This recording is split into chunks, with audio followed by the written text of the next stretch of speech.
And it'll just be a little reminder, hey, there could be a bit more psychological flexibility. Do you always part your hair on the same side? Do you go sock, sock, shoe, shoe? If so, switch your hair part. And that day, put sock on and then your shoe, sock and then your shoe. Do you always brush your teeth? Maybe skip it. So think about, again, messing with your patterns, your rigid rules for yourself that we all have. And, don't do this with, I'm someone who always takes my modulator. No, keep taking your modulator. This is more for growing psychological flexibility along the lines of, I only listen to reggae. This week, I'm going to listen to country. I always drive the same route. This week, I'm going to mix it up and drive a different route. That's kind of what we're getting at, just to kind of mess with yourself a bit. So let's see what's next. Check out this final message from Take a Breather. This is where you go take a breather from cf.org for the recording. And let's take some questions.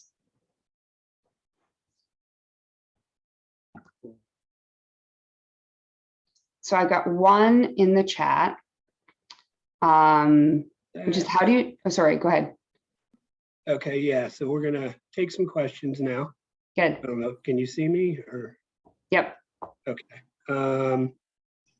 And before that, I just want to let you know that Dr. Hare won't be addressing personal or individual cases tonight. So please phrase your questions so they are applicable to the CF community as a whole. All personal and situational questions should be addressed by your CF care team. With that said, we had a few questions submitted prior to the webinar, so we will begin with those. Okay. Sorry about that. I was having trouble logging on here. So the first question we had was, what role does social media play into depression? I don't know. I think a giant role. When you think about like fear of missing out, and particularly with COVID, especially if you're having to live more cautious because of CF, and you see folks like out there all together, no masks, smushed in a little space, or celebrating just like usual, or taking a trip.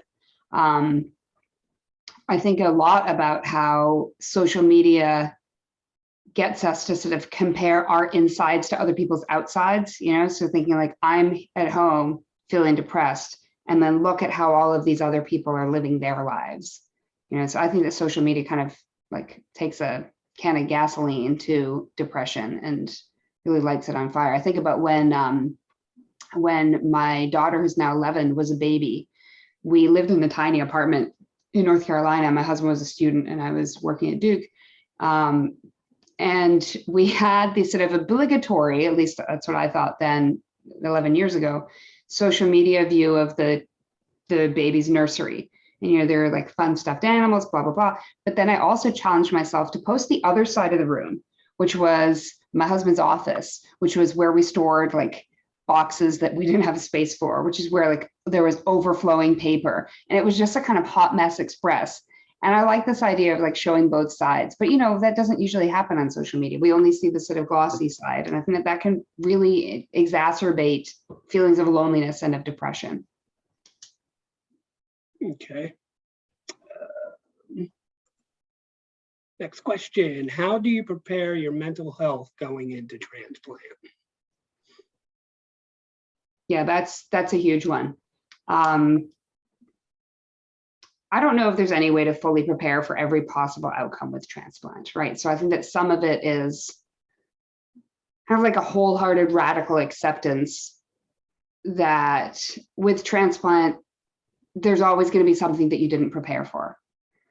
So that's kind of part of it. And then I do think about when I was on the transplant team at Duke for 6 years, one of our hypotheses, me and my kind of teammates, was that if you can really visualize and harness the power of your post-transplant goals, which kind of makes me think back to ACT and values, like, why are you going through this? Why are you putting yourself through this?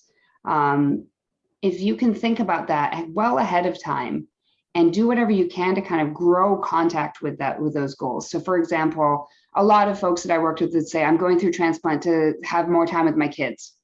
Excellent. I'm going through transplant to live a longer life. I'm going through transplant so that I can travel to such and such place, so that I can, see my grandparents' 90th birthday. Whatever the reason is, see if there's a way to kind of make contact with that in a way that they can like bring with you to the hospital, bringing photos of your post-transplant goals, telling your transplant team about your post-transplant goals. I had one guy whose goal was to go back to Peru and backpack through mountains. And he would be walking laps post-transplant with all of his gear, right? Like all of this, we got the pole and the IV and the yada, yada, yada. And he would be imagining that he is like trekking along, each step is a step closer to hiking in the mountains. So as close contact as you can make with your kind of big why for why you're going through this, that's how I would prepare, while also on the other hand, recognizing there's no way to prepare for everything. Yeah, my post-transplant goal was to get back to St. John, one of my Chris's and my brother's favorite vacation spots. So after that, we had a big reunion in St. John, and excellent. It was great. So it definitely. Oh, good. I'm so glad. Definitely got me through some of the darker days. Yeah. Of transplant, and it made it worth it. If you are college bound living with CF, how do you handle roommate and peers when they are going out socially in this COVID world? Yeah, I mean, this is like, for some reason, this is the $1 million question. Like this, it feels impossible, right? Like think about, I know many people living with CF who took like a gap year before going to college when COVID first started. But, now we're at the point where, 2+ years in, how many gap years are we taking? So I think thinking about the reality that if going to college likely represents a core, whole wonder of core values, right? Like getting an education, having a great time, making new friends, independence, and then thinking about how can you live those values as safely as possible. And there's going to be no way to, if you have a roommate, there's not going to be a way to, mask 100% of the time. Like that's just not happening. Is there a way, like I would think first practical, is there a way you can ask for accommodation? Could you not have a roommate? Or could you have a roommate, who's like vaccinated out the wazoo or just got over COVID or who knows? If none of those things are possible, then it's going to come down to a practical kind of risk assessment. What's worth the risk, right? So there are some things that for me would not be worth the risk. I think about from my own college experience, beer Olympics, to me, not worth the risk. That said, going to semi-formal, worth the risk. So, think about your own risk tolerance and what's worth it and what's not. And I also think like anyone who's college bound right now with CF has really been through it with COVID, with having like, several years of teenage, adolescence taken by COVID. So I don't know. I also feel like follow your treatment team's advice and go easy on yourself with self-compassion. And if there are times when you're, living your life with abandon, I'm not judging you. Oh, good. I'm glad you weren't around when I went to college then. Or advising me. Do you have any experience with behavioral health, substance abuse, and can ACT be used for those? Yeah. So ACT is really great. So yes, first of all, I definitely have experience with substance use, treating substance use for folks with chronic illness and folks who are just regular folks with substance use. And ACT, actually, there's a whole body of research about ACT for alcohol-based substance use and other substances as well. ACT is really good for any sort of situation where turning away from your inner experience makes things worse. So example being, I don't want to feel depressed, so I'm getting out of my head via substance use. ACT can help. I don't want to feel anxious, So I'm like drinking or, drugging to take the edge off. Again, ACT can help. That said, there probably, there's a limit to how much an outpatient talk therapy can do. And so, it may come to the point that a more intensive like inpatient or 12-step program or something like that might be necessary. That said, ACT also goes really well with 12-step. So, they can be kind of in conjunction. Okay. You may have partially answered this one. How do you handle negative looks from people who are looking at you for still wearing a mask? So yeah, I mean, this is my life, as well as being a researcher. I'm also someone with a primary immune deficiency, and I don't know that I'm ever giving up masking, like on airplanes or on public transit. I'm fine to do that for the rest of my days, but that's me. I definitely notice the negative looks. Partly, at least where I'm living, that seems to be related to the fact that a lot of the people who are masking now are masking because they actually have COVID. So at my kids' school, masks are optional and they mask. They mask to help me, they mask to help their friends. And they're also masked to support the other kids who have to wear a mask, who tend to be kids from countries of origin other than America. There's something about like independence and masking that seems to be like really butting heads. So, I think haters gonna hate, I'm gonna protect myself and wear a mask. And at the same time, I recognize that right now, at least in this moment of COVID, masking can often be a social signal of I have active COVID. So there's that too.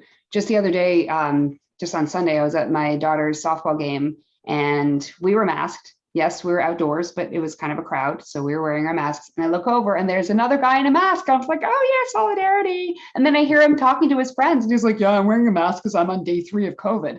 I'm saying to the kids like, okay, let's scoot to the side at another 50 feet. So yeah, I mean, I think it's real. I think that people are over COVID, right? COVID's not over us. And people are judging people who remind them that COVID's still here. And I don't know, I feel like getting judged for wearing a mask is probably old news to a lot of folks with CF. Yep. Let me see. You should see me when I get on a plane. What else do you have as well as a mask? I have, this seat, they have these seat plane covers now. They're disposable. They're awesome. Excellent. On Amazon, so you just cover your seat because the seats are disgusting. Yes. I have the mask, I have gloves, basically a whole bodysuit. That's next. But it's good though, because people see me and they walk right by me. So that's it. Right. Or keep away. Right next to me. Yeah, exactly. So yeah, I'll sometimes bust out the goggles too. I don't wear glasses. And so I feel like the goggles give like extra protection. The benefit of us, it's great. Okay, how do you navigate mental health with CF? An easy disease that consistently masks so many mental health issues. Yes. CF is always the easy disease to point the finger at for any new symptoms. Yeah, and I think it's with the modulators, there could be mood effects in some cases, there could be increased appetite effects in other cases that then could create mood effects. And then just think of like shortness of breath and anxiety are such close cousins, right? And that can really create its whole own cycle of anxious about shortness of breath, so try not to get short of breath, and taking shallower breaths, which then leads to more anxiety. Or anxious when short of breath, so try not to get short of breath, so don't really do a whole lot, and then end up kind of isolating at home. So yeah, I do agree that it's easy to kind of point the finger at CF and miss the mental health picture, to think that, oh, it's a symptom. Of course, this person's feeling this way, they have CF. And I don't know, I feel like I've met enough folks with CF who are able to address symptoms and, live their best lives with CF, that's like, really, that's my goal. I think if there's anxiety, there's going to be normal anxiety about things that make total logical sense. And how can you live the life that you want with that anxiety?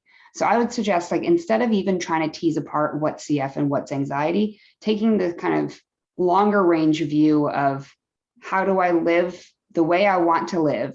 How do I stand for what I want to stand for, even with my symptoms, whether they're physical, mental, both? Okay, great. How can I encourage my 20-year-old daughter with CF who has anxiety and depression to participate in your program? Oh, good. I mean, we definitely want her. So this makes me think of one of my first undergrad psych professors, it's like 25 years ago, had given the analogy of you can take a horse to water, but you can't make it drink. So your job is to make the horse see that it's thirsty. So I wonder, and like, I know we're launching a pilot for this whole same intervention, but for teens. And that's always the question that I get, right? Like, we've done all kinds of focus groups, and moms of, teenagers with CF are asking, like, how do I get my kid to want to do this? So I don't know, if you find the answer, please tell me. But I guess I would suggest talking up that ACT is different from anything that they've tried. It's the opposite of lying on the couch and talking about talking about your parents. It's the opposite of kind of like being asked, how does that make you feel? So it's the opposite of what people think of when they think of therapy. It's weird, it's wacky, and it's all kinds of stuff that people wouldn't have tried before. I also like to give a little bit of a taste of one of the interventions. And in that sense, in that case, the one that to me has the most bang for its buck is defusion. So maybe you could try with your daughter, take a word that you know she hates because it brings up such kind of bad vibes, cough, COVID, mask, transplant, CF, treatments, any of these. And do like a ping pong back and forth, silly voices, different accents, like a dog, like a cat, like a robot, and see what happens. And if from that taste she wants to go further, great. And at the same time, I think about, I wouldn't have done any of this at age 20. So I don't know, there's time, right? Thanks to the modulators, there's time. We'll get her when she's ready. So bit of both. All right, great. How big a problem do you think substance use is in the CF population? That's a really great question. Out of my own folks that I work with CF, it seems the substance that comes to mind the most often is cannabis, like pot, weed, marijuana. And that in and of itself, whatever. But the route of administration, smoking, inhaled, we don't want to do anything to jeopardize your lungs. So I think that there can be harm reduction approaches, such as switching to tinctures, which are available at the dispensaries nearby, like getting a medical card and switching to tinctures. That could be an approach for cannabis, and CF. That I don't see a ton of overlap, to be honest. Like I'm seeing kind of the people who are of an age where their peers are smoking pot. That's kind of where I'm seeing that substance behaviors. And in that case, can we find a way to switch the route of administration? Now, it may also be that just the sample of folks with CF who I've been working with, substance use hasn't really been a big thing. So if you have more questions on that, feel free to keep them coming. It's just not been my experience that there's a huge overlap. Okay, how do you sign up for your study program? Did you say it was open to people without CF also, like family member or spouse of someone with CF? Yeah, great question. So our teen pilot, when it gets launched, that's going to be open to family members of folks with CF, even if they don't have CF. The current study, unfortunately, is just for folks with CF, 18 and older. So if you are interested, shoot me an email. It's virginia.o'hare, no apostrophe, at jefferson.edu. And O'Hare is weird, OHAYER. Okay. ACT sounds like I don't know, this Deschauser's solution focused therapy equals do you see any parallels? So If you my know. phone's about to die, so I can't even Google what the heck that is. I don't know it. I haven't heard of it. All right. I'm sorry. Sorry about that. I got to admit when I don't know. Yeah, that's fine. Okay, I think that's I love the geek out level of that question though. Say, can you repeat it? So I want to look it up just for my own benefit. yeah, it's DESHAZER, Solution focused therapy. solution focused therapy. Oh, okay. This has not been on so my training was 20 years ago, but maybe this is older than that, or maybe it's newer. Anyway, I commit to doing a deep dive into what the heck that is. And Okay, and maybe he can, maybe this person can just email you and you guys can have a. oh yeah, I welcome that geek out. Good. Here's one. Do you have any advice for talking about CF with our little ones? My daughter is 3 and has started asking a little about CF. Yeah. Do we know if the daughter has CF or if it's the parent who has CF or both? Do you have any advice talking about CF for our little ones? My daughter, she asked me why she had to see the CF doctor. It's her daughter who has CF. Yeah, gotcha. Yeah, I mean, so I don't work directly with kids, so that's kind of my caveat. And there's going to be someone who has a better answer. So I'm going to give you an answer, and your mission is to go and find someone who works with kids, probably at your CF center, who can give a better answer. But I think when my approach is with my own kids who are 8 and 11, and this has been my approach since they were little, since they were 2, 3, if they're asking questions, I'm giving answers. So if they're asking, it sounds like she's asking, why am I going to the CF doctor? I would explain about CF. I'm a big fan of that panda, Huxi, HUXI. Pandas, probably some other pharma company has put him out there, but he's a panda with CF. And there's all kinds of coloring books. And whenever I go to one of those conventions, like National Cystic Fibrosis Convention, I always get the free stuff for my kids. And they have all kinds of, like my kids have grown up, like they know about CF because of my research, and they've grown up with like coloring books about the panda with CF. There's all sorts of really great literature out there for how to talk about a rare disease with kids. So I would go to some kind of bibliotherapy, go to some book that you can look over together, and then short answer being, if she's asking questions, I'd be giving answers. All right, it's just about 8 o'clock. So probably going to end it there. Want to thank Dr. Virginia O'Hare. It was a very informational webinar. We appreciate all your advice. We'd also like to thank our sponsor, Viatris, for helping make this evening possible, and just wish everybody a good night. Thank you so much for attending, and we'll see you next time.